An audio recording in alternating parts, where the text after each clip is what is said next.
Bonjour à tous.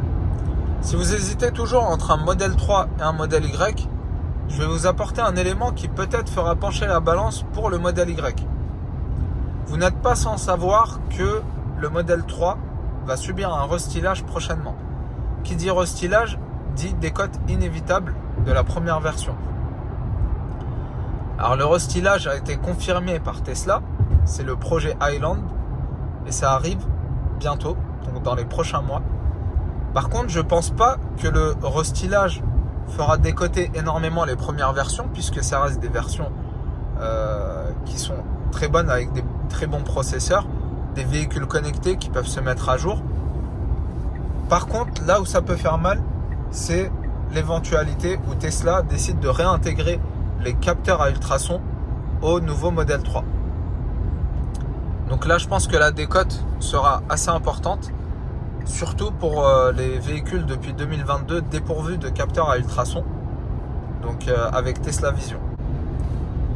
Donc voilà, surtout si vous avez l'habitude de changer régulièrement de véhicule, c'est un élément crucial qu'il faut prendre en compte lors de votre commande.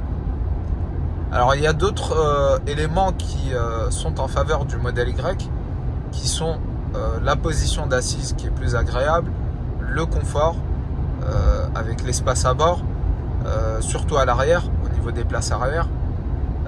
Donc si vous avez des enfants, ce sera plus simple pour les installer avec les sièges auto, par exemple. Le coffre qui est plus grand avec haillons, donc où on peut mettre des choses plus encombrantes du coup. Pour le mode camping, on ressent la différence. Donc on n'a pas la plage arrière qui resserre au niveau des jambes. On a une garde-toit qui est plus importante, donc ça reste plus agréable.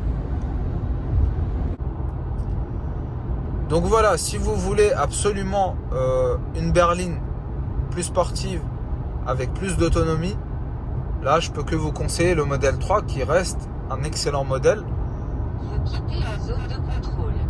Qui reste un excellent modèle. Donc j'ai eu la chance d'avoir eu le modèle 3 pendant un an.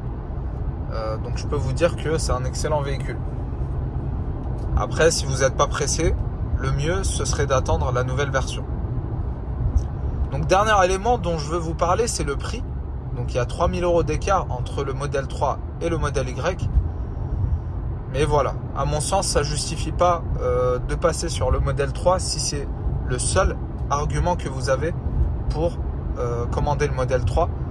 Puisque voilà, avec 3000 €, on a quand même plus de confort, une meilleure position d'assise et aussi l'intérieur premium que vous n'avez pas sur le modèle 3.